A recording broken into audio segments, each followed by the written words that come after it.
It's Cash Color Cannabis, a high level of conversation here at LivehiphopDaily.tv, and this episode is sponsored by Canago. Order from local shops to get the best THC-free CBD consumables, Delta-8 non-medicated skincare products, cosmetics, essential oils, smoking products, and more right to your doorstep. In partnership with Canago, this month listeners of the show can receive $10 off their first order. Just use promo code CashColor10 at checkout. So download the Canago app at iOS and let's be buds. And also, Best Dirty Lemonade. Founded in 2021, Best Dirty Lemonade is a THC-infused premium beverage company. Designed with consumers in mind, Best Dirty Lemonade provides the euphoric effects of recreational cannabis consumption without health risks associated with smoke inhalation and hangover effects of alcohol consumption. Best Dirty Lemonade offers a fresh, superior taste to your typical THC-infused beverages. So check out Best Dirty Lemonade. All right, so we back at it, like I say, down here at LivehiphopDaily.tv, Cash Color Cannabis, for another special episode of the show. And for this episode, man, we actually have, it's almost like a two-parter because part of it happened at my house this weekend. But shout out to my man Kyle Davis for stopping by. Kyle, what's up, man? What's up, brother? How you doing today, man? Bro, I'm good, man. You know, like I said, Kyle actually stopped by the crib. I don't let a lot of people at the crib. But we were supposed to meet down here, and apparently for the second time since I've been in Atlanta, Will Smith and Bad Boys, whatever, stopped up my motion for the day.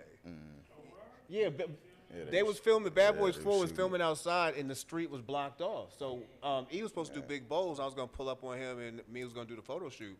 And he hit me early in the morning. Was like, "Yo, this was what, this weekend? Saturday." Right. Oh, I saw the paper, so I was calling Mike. Yeah. Like, yeah, that was the shit. That was Saturday. Yeah, nobody could park. Couldn't park anywhere. Yeah. We never know what the Bad Boys. Yeah, so Kyle hit me up, and I didn't want to leave him hanging. So I was like, "Shit, I got time. So come to the crib, man. We you know what I'm saying, put something in, and we talked. I don't want to say, you know, I work. I know where I work. but we had a good conversation, man. I got a chance to get to learn the brother, man, and I thought it would be even better to have him on the show tonight. So, Thank you. Kyle, for those who don't know, please introduce yourself and just tell us what you do. Yeah, thank you, man. First and foremost, Mecca, thank you so much for having me, man. It's a blessing to be on here, man, with you. My name's Kyle Daniels. I'm actually from Maryland. Graduated from Morgan State. Shout out, brother of Iota Phi Theta Fraternity Incorporated. You know, what brings me down here, I actually started off in big tech, graduated, obviously with a marketing degree, but went from big tech, AT&T, T-Mobile, worked with the Better Business Bureau, and that actually led me into the introduction of legalization to Maryland, where I was a GM for Curaleaf. Nobody beat me up or anything about that, but you know, I was a part of the inception team of that, and it was a very amazing experience from you know, learning a completely vertical integration from seed to sale, essentially. Bringing my talents down here, worked in the kratom industry, worked in CBD, worked in hemp, worked in e-cig, Vaporesso, Soaring, things of that, companies of that nature, and with Atlantic Fogs. If you smoked it, you sold it. There you go. If you smoked it, you sold it. Yeah, I have. But when it comes to Atlantic Fogs Consulting LLC, it's an opportunity that I've created not only to enter the market as a business that has integrity, that is communicative, that's going to be upfront, it's going to be transparent, but also an opportunity for the community. Another opportunity for the community in a bunch of different areas to not only bring income, but also an alternative to quote unquote, you know, the street life, you know, doing it, you know, nowadays illegally, right? I provide opportunities that, you know, others can break into the industry and do it legally. And then we help build up the business as well, build up the networks, but also help with marketing, help with funding, pretty much everything from seed to sale we can source, literally from genetics. So if you want to, you know, patent your own strain, we can do that. You want to get it labeled, we can do that. You want to get it distributed. Yeah, there you go, my man. We can talk. If you want to get it distributed, you know, through legal channels, obviously, you know, we can help with that as well. And we are a licensed business in the state of Georgia. Say less, man. Say less. That's a lot to say for one person, man. You definitely be working out here. I try, man. I try, but to be honest with you, I definitely don't do it by myself.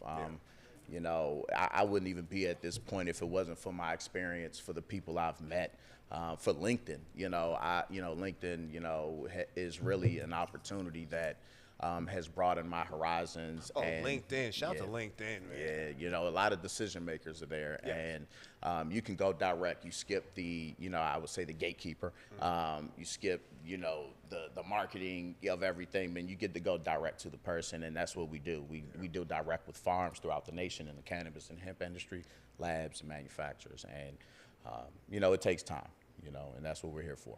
So I know you say you transitioned from working in tech to cannabis. Prior to, you know, getting into the industry, what was your relationship with the plant before? Oh, my relationship with the plant was a very great relationship. I've never had a problem with it. It's never done me wrong. It's never done me dirty. You know, it's always treated me right. It's always treated me fair. But no, I've you know, I'm not ashamed to say it, but I actually did my thing, you know, when I was in school, you know, to support myself.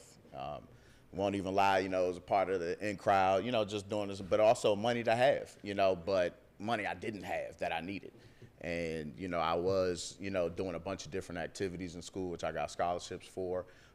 So, you know, my time wasn't as open to actually, you know, stay survivable, if that makes sense. So, you know, I did go to my alternative means, and, you know, I was, you know, lucrative. And I figured out how to do things a smart way. And, you know, I've been blessed to be where I'm at now and, you know, translate those skills. You better than me. I had the chance to sell weed when I was in college. And I told this story before.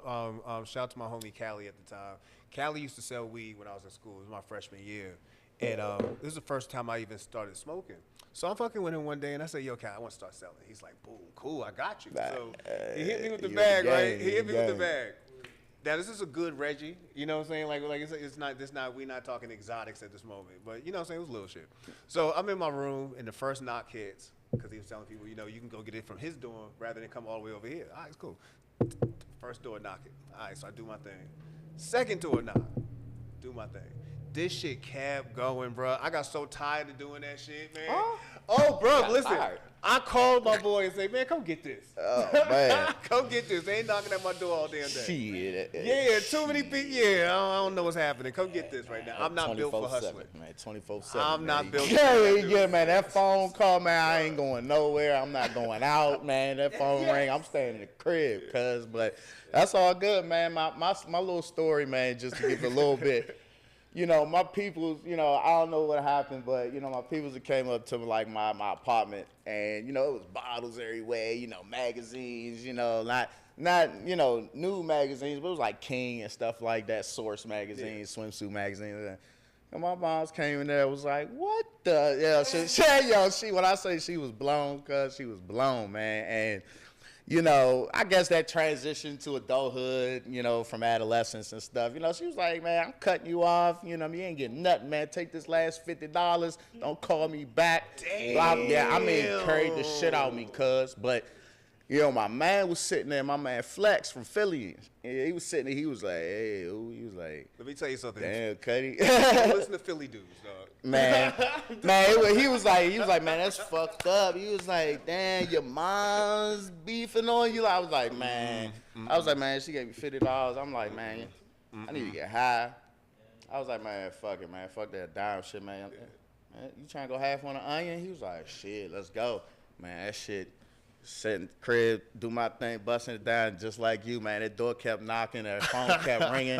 Man, I kept answering the call, man. Philly people are bad influences, bro. That's my man. Shout out to my man Flex and Black, man. Yeah, man. Shout out to my man Matt. Shout out to Rel too, man. Philly dudes ain't all bad influences, but yeah, man. Good times, man. Good times. Well, shout out to Flex, man. Flex got you into the game, man. Mm-hmm. Does your mom know you? Does your mom know what you're doing right now? Yeah, my peoples know what I do. Okay. Not that they're, you know, I would say, you know, all 100% in, but, you know, after working in big tech, working for Suits, you know, working in, you know, I've also been in mortuary transportation, you know, so I moved to deceased, you know, so, you know, that kind of, you know, has this aspect to it. That's the story tonight. Like, what? Bro, you used to do what? Yeah, man, I used to That's crazy. Work with a guy I went to school with in a mortuary transportation company, and I had contracts with the medical examiner, state anatomy board, funeral homes. And you know, I guess the transition for that is, you know, my view on death is a little cold. You know what I mean? Because I've had to operate in a professional sense versus, you know, being funeral homes in an emotional sense, or being at someone's funeral in an emotional sense personally. So it does change you, or it changed me. You know, changed my outlook on life. You know, changed my outlook on death. You know, I've seen things that people, you know, see in the movies and look at it as entertainment. You know, and I've had to, you know, look at that and, you know, be professional enough to, you know, properly, bag, go through that whole process in front of family members, you know, not to change the dynamics, but, you know, that's the reality of it. And because it made me cold, my introduction into the cannabis industry actually helped me because it kind of brought me back, you know, because I've had, you know, especially working in the medical cannabis, you know, field, I've had people with all types of ailments, you know, come to me from, you know, all types of diseases that you can think of and that you wouldn't want to think of. And from surgeries and post-surgery ailments and things of that nature, and literally cry on my shoulder because they've been able to sleep at night, or finally had a good shit, or, you know, finally had an appetite. You know what I'm saying? So this plant, you know, I've done it, you know, in the legacy, what we call the legacy market, aka underground market. I've done it in the medical field, and I've done it in the retail industry, you know, in distribution. So I've seen all sides, and my biological mom, my real mom, she actually passed because of a crossover of pharmaceuticals. Yeah. So that actually gives me another drive, you know, as well. So. Oh, and pardon me, you know, I'm definitely listening to you, but they got. I know this game on the back, man. I'm trying to look at it through your mirror. I'm trying to look at it through your glasses. I'm like, all right, who got dumped on this shit? You got the nerve to have the game on right now. Yeah, man, it's all good, man. I got my back to it, man. I can't even join. It's all good. It's all good. It's all good, man. But you know, another thing I learned about you was you get a chance to go from city to city doing what you do. You know what I'm saying? Through ATL Fog, through the consultant business. Talk to us about moving around some of the space you've been to, and speak to us specifically about your trip to New Mexico. Oh, man, thank you for asking, man. It's got a good memory, man. So I was working with, with what we do, well, that's an initiative, and I'll get to that. But my trip to New Mexico, so I was actually working with a company with CBD Pros, and they opened up a dispensary out in New Mexico, and this is around the time that New Mexico was legalizing. April of last year, I believe, around that time. And with those guys, went out there, opened up Dreams Dispensary, helped them out with their retail space, setting it up like that, going to their lab, going to their manufacturing, going to, you know, a number of dispensaries out there, expanding the brand, expanding the products, things of that nature. So it was a good experience to see, you know, full cycle going back into and helping, consulting with their operations and helping with sales and helping with the brand in that area. So it was pretty much like what I do here, just in another state. You know, it was, you know, just wash, rinse, repeat, except, you know, every state, every organization, every situation dictates its own skill set. And I feel like New Mexico's market isn't as organized as some other markets, you know?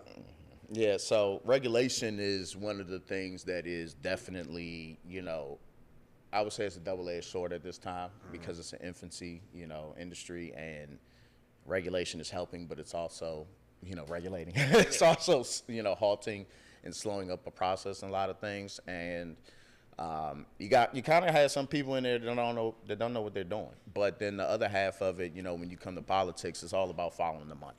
It's all about whose money is in bed with others. It's all about what they said on their campaign trail, what they said 10 years ago, you know, that was on the hill that now that's going to bring back. And they said, oh, well, a decade ago you said you were against this, and now you're with it. So, you know, I know you're all about that. But, you know, at the end of the day, it's regulation is really it's good if done properly, but, you know, and if it's done with integrity and good ethics and good faith. Because essentially it's enough money to go around. Yeah. You know, it's way too much money to go around. Yeah. So as far as your experience out there, from all the places that you had a chance to go to, like what would you say is your favorite experience so far? Man, my favorite experience, I mean, I would probably have to say is probably Cali, you know, just because of Cali. Just because it's Cali. And, you know, but, you know, Denver is exciting to go to. New Mexico. You know, shout out to those guys, man. But if you ain't got no chapstick, man, your lips is gonna burn and dry, man. Shout out. You know, I hope you guys get it together out there, man. Get some grass, but man, it's crazy, man. Like they block off the highway because of dust storms and stuff, man. I believe like, it, it's man. crazy, man. You talk about a place that, like you say, is super humid and it's really, really, really. I mean, it's really dry out there. Yeah, it is really dry, man, and and definitely with climate, it definitely affects the product as well. So they'll figure all that out as time goes on. So would you say the weed was good out there? Huh? I didn't say that. I didn't say that at all. But it is available. Yeah. It's available. It's available. Along the line. Yeah. So let's circle back to ATL Fog. You get a chance to work with a lot of businesses. I know that. What are some of the mistakes you see that people are making in the cannabis space that you feel like are the things that are hindering what they're trying to do as far as business-wise? Some mistakes. First mistake is not being educated, not understanding what you're getting into. Even when it comes to getting a consultant, just to get a consultant, you still should have some understanding of the investment that you're about to make. You would think so, but people sometimes tap people based on the title they have and don't really look at what they actually do or even how this could work for me. Like I feel like that happens to publicists a lot, but go ahead. Yeah, absolutely. The other aspect is not doing due diligence on material, not understanding the law and how to produce or how to distribute whatever it is that you're trying to produce or distribute. I feel like there's a lot of falsification in information when it comes to COAs or certificates of authenticity or analysis, which basically breaks down the molecular composition of whatever raw material that you're using, from your seeds all the way to flowers. You have a lot of brokers in the industry. It's kind of like a race to the bottom.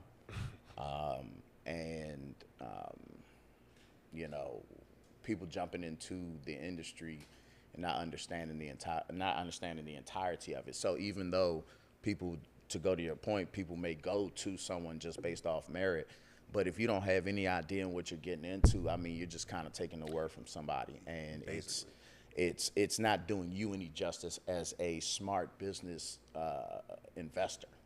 Just to take the word for somebody else and not actually look at the stats that are literally available online if you go to Google and type it in. You talk about a fatal flaw for people is the fact that a lot of things that you want to know, you actually could go learn. I mean, it's always good to hire a professional, but It's good to learn what that professional does. And like you say, it's hard.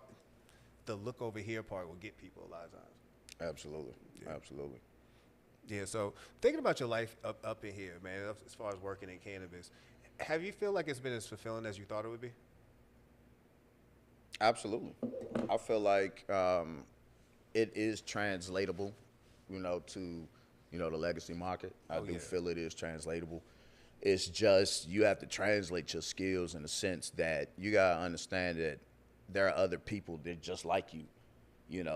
Some of the people in the industry have records of drug trafficking or whatever the case is. I'm not going to, say all, the laundry list, but this industry was built from the street. Yes. And if you're not giving back to the street, and if you're not remembering the street, then you're going to do it you're not doing it any justice, because if you industrialize it, if you corporatize it, if you know what I'm saying, it just turns into another industry, you know what I'm saying, which is already happening essentially, and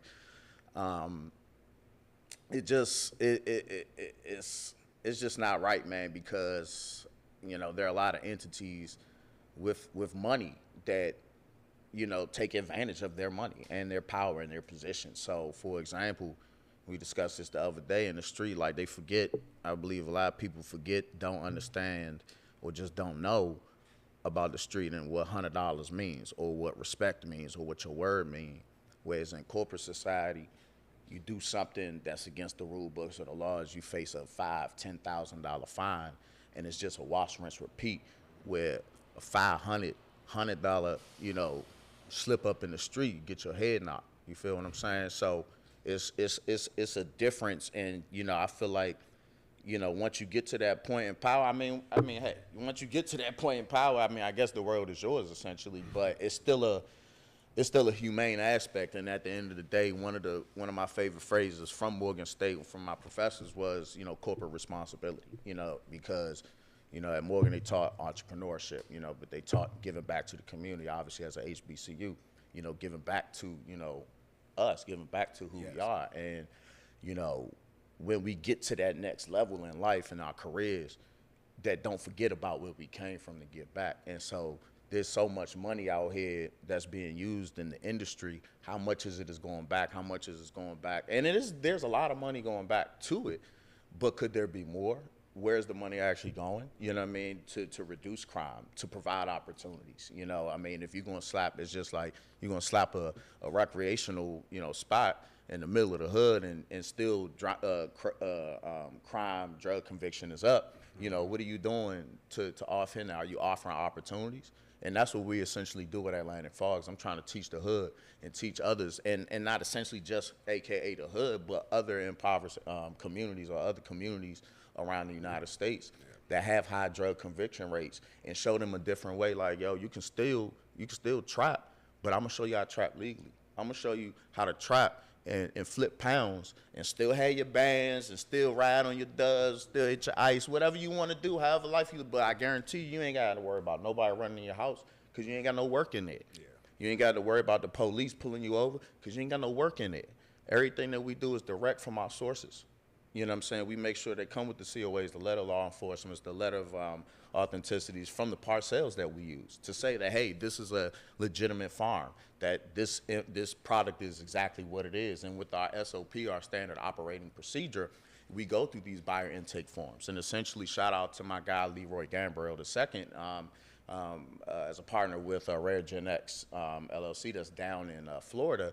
I'm essentially a part of an international supply chain that allows us to be able to provide these opportunities that match from state to state, so that we are compliant within the farm bill that's going on, and also compliant on the legal lines on the not only state level but also down to your zonings, to your counties, because there's certain counties that don't allow certain things. So we have to be mindful of that. So yeah, that's kind of what my initiative is, and what we want to do is go to at least 50. We want to go to all 50 states and hit at least 2 major cities with these high drug conviction rates.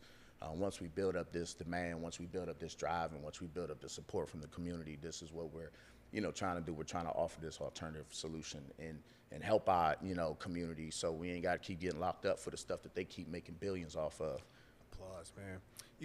Right now we got a basketball game playing behind us, and I thought about something as I'm halfway watching this game. I was like, the NBA, there's a new collective bargaining agreement that's going to go into effect July 1st with the NBA, between the players and the association, and of the many things that they agreed upon, two of the things that they agreed upon are players can now consume. It's not going to be there's not going to be a fine. They're not going to get, it's not even going to be an issue. They can now consume, but also they can now invest in the cannabis brand.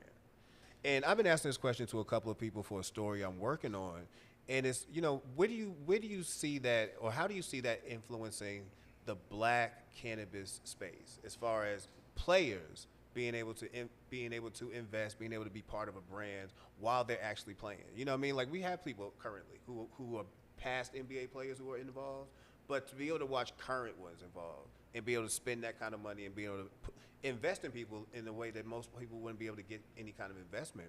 How do you feel like that's going to impact black cannabis? That's a tricky side. I feel like it's a double-edged situation, because while as a citizen, you're entitled to your rights, and I can't deny either their desire, their want, will, or financial capabilities to actually do what everybody else is doing. Yeah. The other side of it is potentially, it could be a potential contract, potential conflict of interest with their contracts with their actual employers. Now, I ain't trying to hate or nothing like that. I feel like everybody should get their money the best way they can to feed their family in ethical ways that they can, or however they can.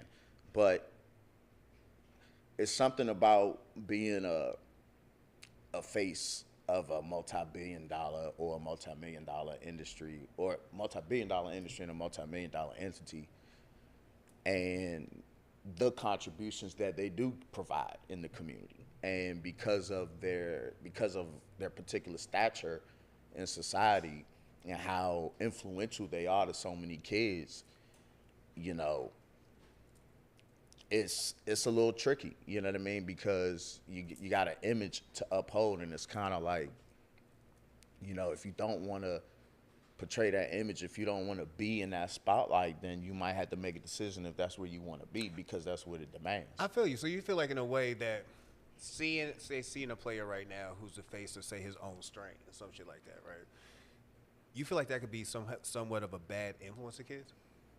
It potentially could be. Now, it could be. It just depends, because I mean. No, but you're right. I mean, kids are sponges. You know what I'm saying? They're gonna want to do what they see. I mean, I don't want to. It's apples to oranges. But watching the Ja Morant situation is almost like, yeah, I can see that being an issue for some folks. Like, you seeing somebody smoke, you never thought about smoking a day in your life. Now this is what you feel like doing. You know. It has a double-edged sword. It could influence somebody. It could, man. Yeah, but you know, they're right to do it.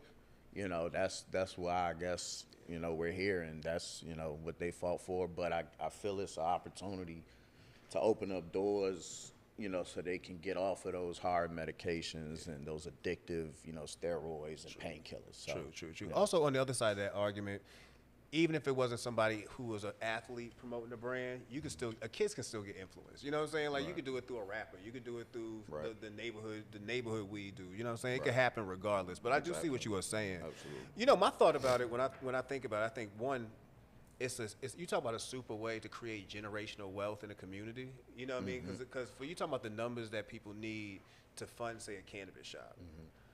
It's a lot of money to a regular person. You know what I'm saying? But you talking about 100,000, 200,000, up to $1 million for somebody who feels like they really want to be involved in this and have the ability to do, that could change a lot. Also, I feel like it could oversaturate shit. Because if you have every Tom, Dick, and Harry who, again, got a couple $1 million, they got dedicated to just doing this shit, then you talk about everybody and their mama being involved.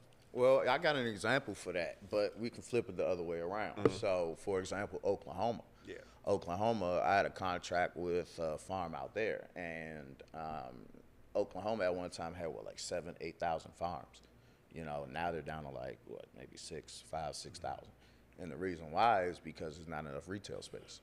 You know, regulation's a little iffy there, but there's not enough places to sell it. Yeah. You know what I mean? So, you know, the barriers for, you know, for funding is, you know, monumental, especially when it comes to the mom and pop shop, when it comes to, you know, the community banding together to get their, you know, get their own shop or something like that, because of credit and, you know, history and the legal system and things of that nature that constantly create those barriers. And then, you know, unlike a big company like a Truly for Cureleaf or, you know, others like those guys, where they have sustained capital, investors, things of that nature, and they can sustain pitfalls and, you know, in sales and things like that. Whereas though your mom and pop, they need that customer, they need that dollar to sustain business and to pay each other, you know. So it's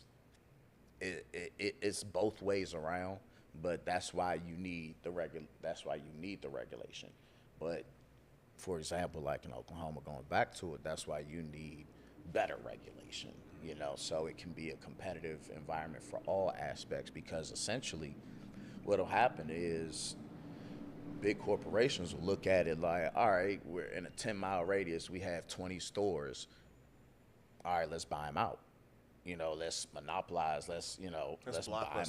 Yeah, let's buy them out. You know what I mean? And they'll buy them out essentially. You know, like anybody. You know, you drop all the prices, everybody gonna come knocking on your door, and then now everybody can't compete with your prices. Why? Because I mean, you're vertically integrated. You got farm, you got manufacturing, you got the labs, you got distribution on lock. Whereas though your mom and pops, they're outsourcing everything that they have to outsource, from material to packaging, to manufacturing, to everything, they have to outsource that. So guess what? Their margins are just dropping. Whereas though if you're completely vertically integrated, then you're keeping and you're controlling the flow of everything, you know. And the more and more you have, you just boxing everybody out. And so, you know, shops end up closing down.